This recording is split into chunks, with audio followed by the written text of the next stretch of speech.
would like to introduce Christine Mighion, University Liggett School class of 1982, who will introduce our final 2015 Athletic Hall of Fame inductee, her very own sister, Paula Cornwall, class of 84. Thanks, Paula.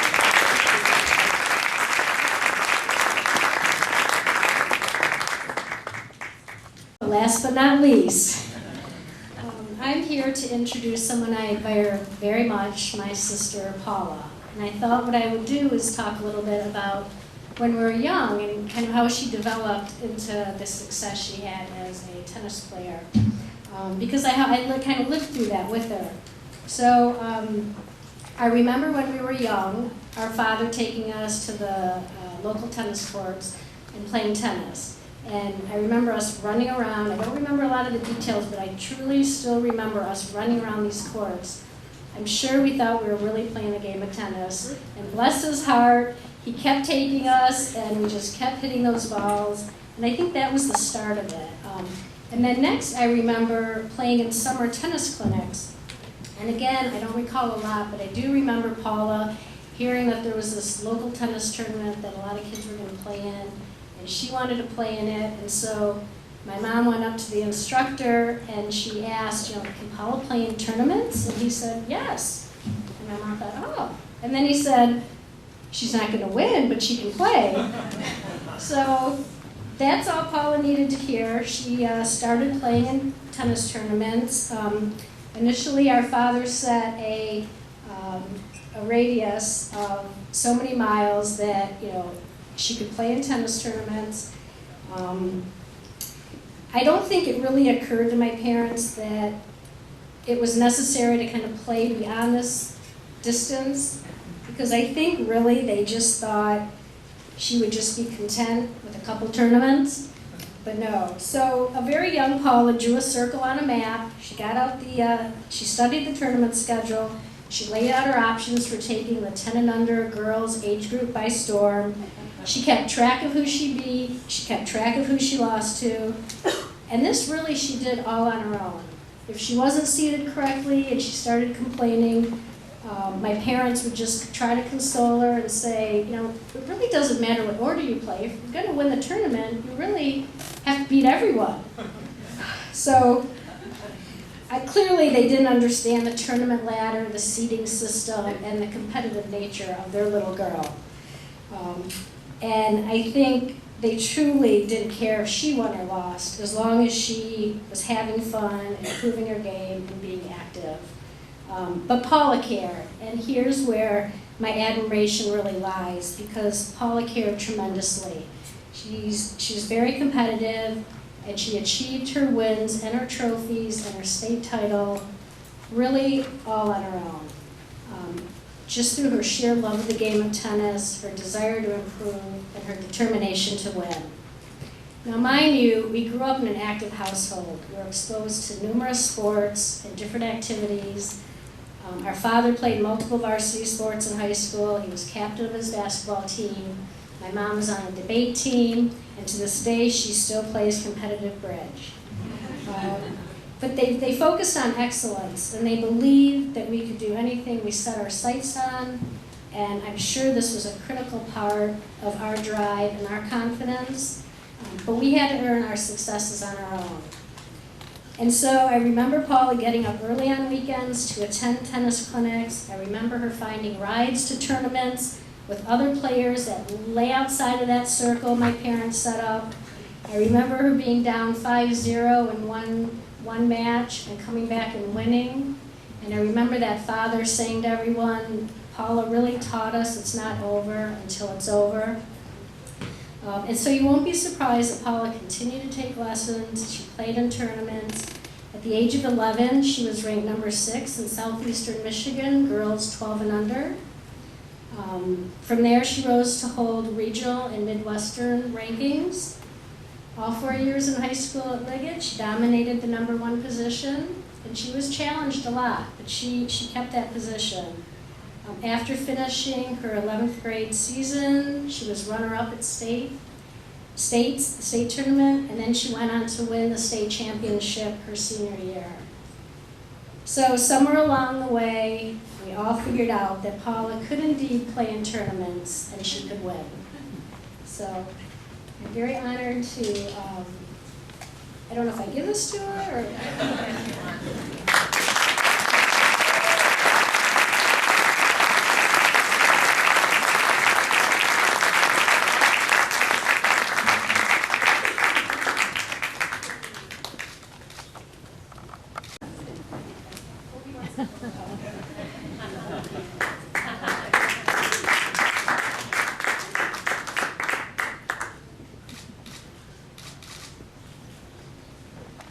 Thank you. Good evening, Dr. Healy, Michelle Hicks, my former teachers, peers, teammates, friends, and family. I am grateful, humbled, and so appreciative to be here with you tonight and sharing this nomination with the other nominees. Thank you for this award. I am honored to be standing before you and delighted to have so many friends and family here with me tonight.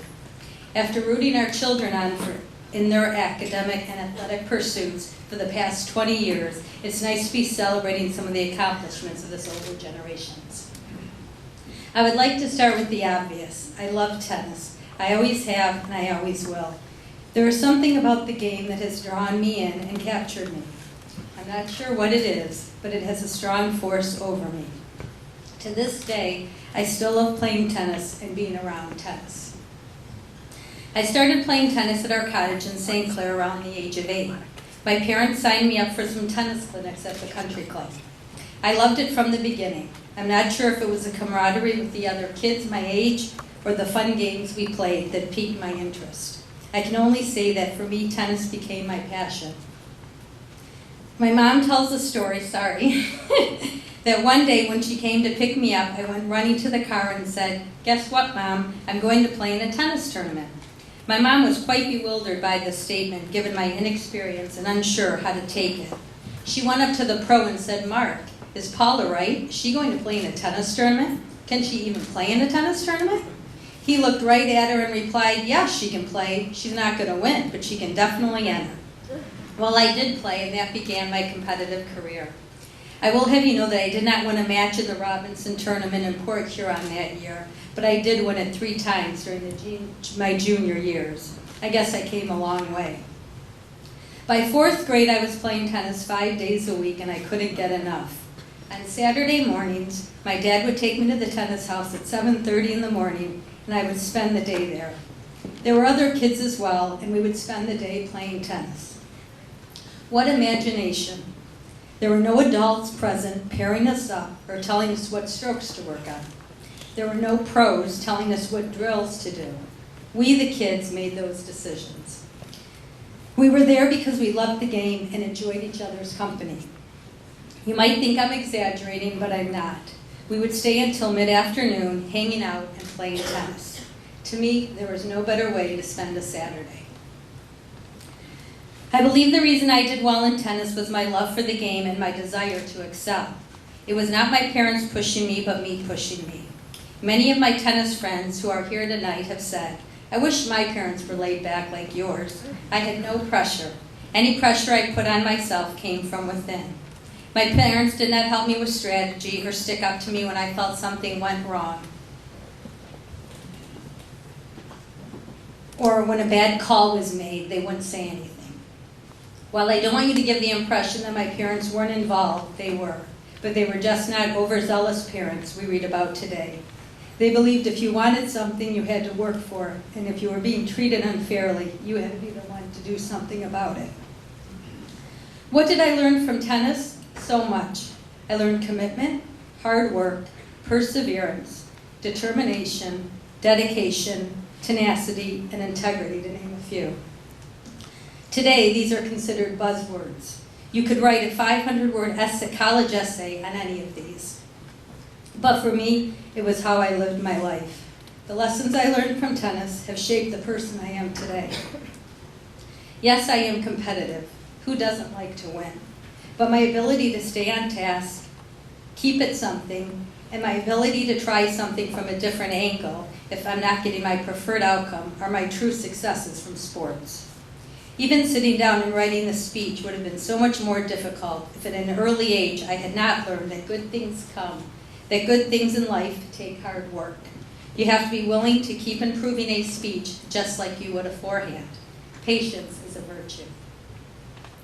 I played #1 singles at Liggett all 4 years of high school. I did not go in thinking I would be #1, but I never thought it was impossible either. I had faith in myself. I had confidence in my ability. To a large degree, tennis as a singles player is an individual sport. If I won, it was because I played well. I executed my shots, outsmarted my opponent. It was definitely an adrenaline high. While victories and accomplishments are what we remember and occupy so much of the space in our memories, defeats are where the lessons are best learned. When I lost a match, it was due to my performance.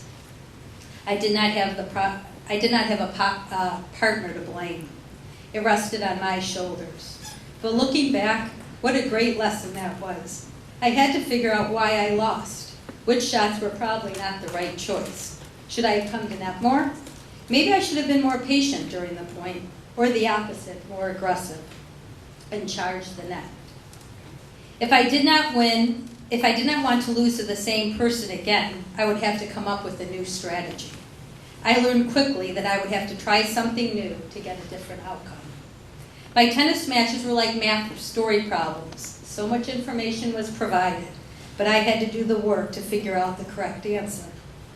Sometimes it worked, and sometimes it didn't. But the process was ultimately the important part, and what allowed me to graduate from the University of Michigan and raise 2 children. It can even be the reason I am occasionally able to win an argument with my attorney husband. One thing I really liked about high school tennis was at the end of the day, it came down to the team. The 1 point I received for winning my match at #1 singles was the same. It was the same as the 1 point as the #1 doubles team won for winning their match. We were all equally important to the success of the team. Whether I won or lost my match, the other matches were just as important if the team was going to be victorious. I would cheer on my teammates just as loud as they cheered on me. While on the court, I may have been an individual, but as soon as I stepped off the court, I was part of a team. There is something magical about high school sports. I enjoyed having a chance to spend a few hours a day for a couple months with the same people. Looking back, what do I remember most? It's not whether we won or lost the matches, because usually we won.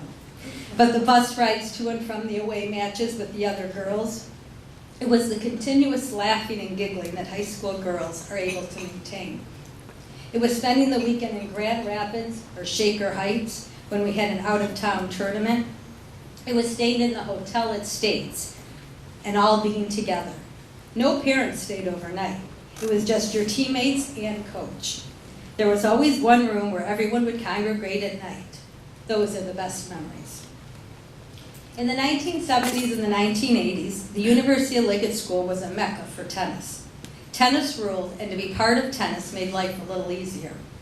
So many records were set during those years. It was truly a magical time. From 1980 to 1990, the Liggett girls tennis won 11 consecutive state titles. From 1980 to 2003, the girls also won 24 regional titles.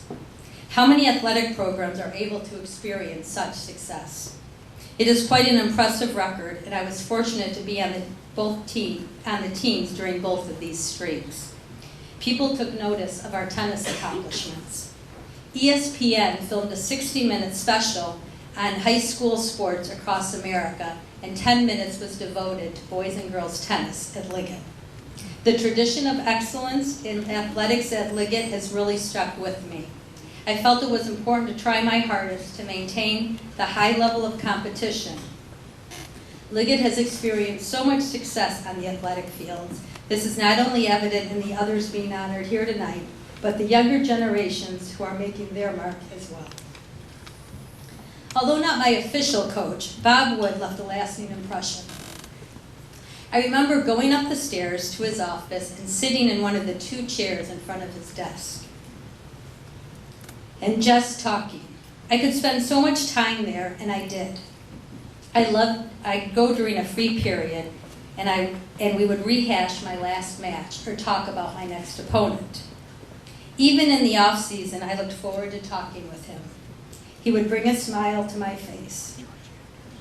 I loved his knowledge of the game and his genuine desire for me to do well. He believed in me.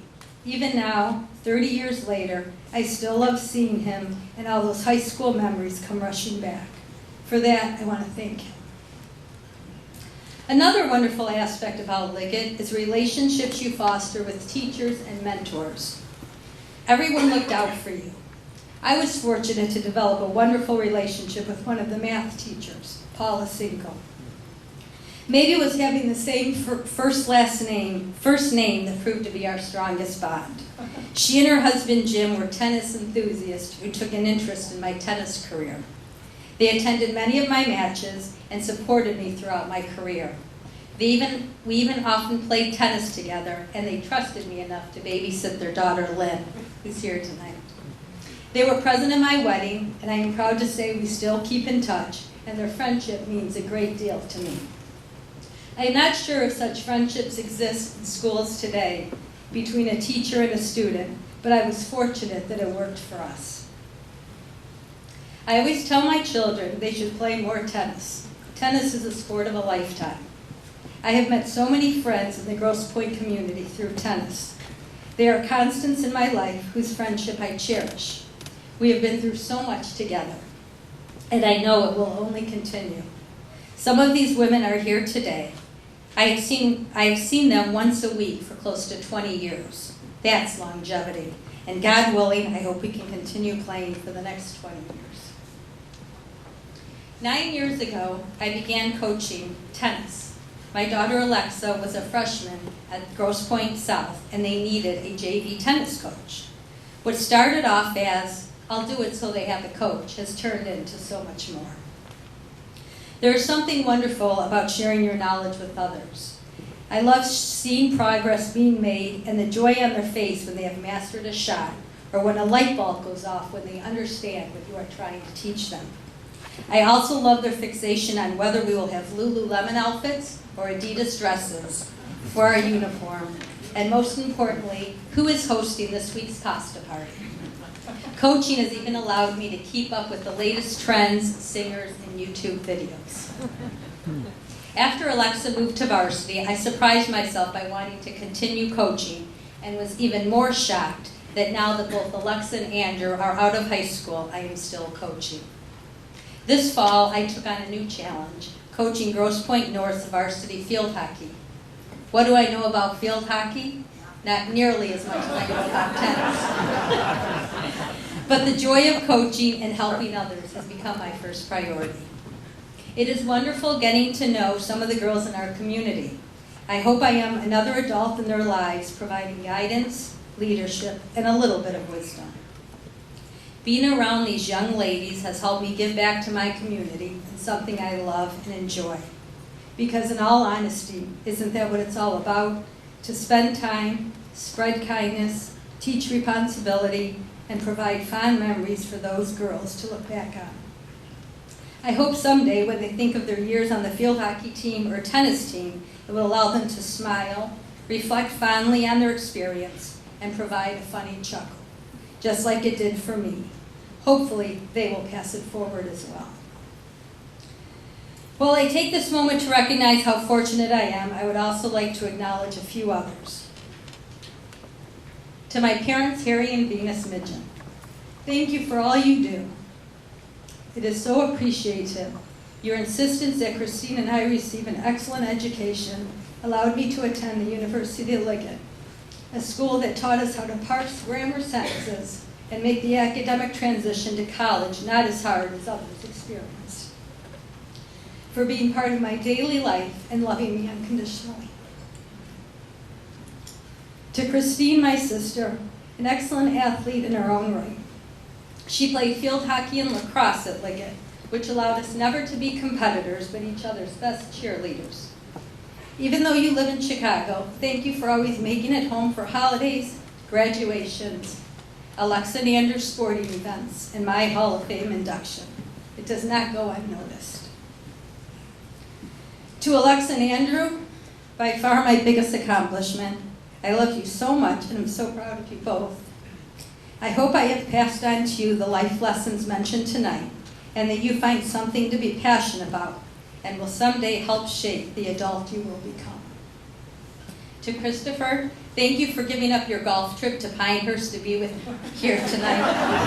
I must confess I was a little bit nervous which one would win out. You are my biggest fan. Thank you for always being there and supporting me in each and every endeavor I choose to pursue. I love you. Marriage to you is a complete joy, and here's to the next 25 years.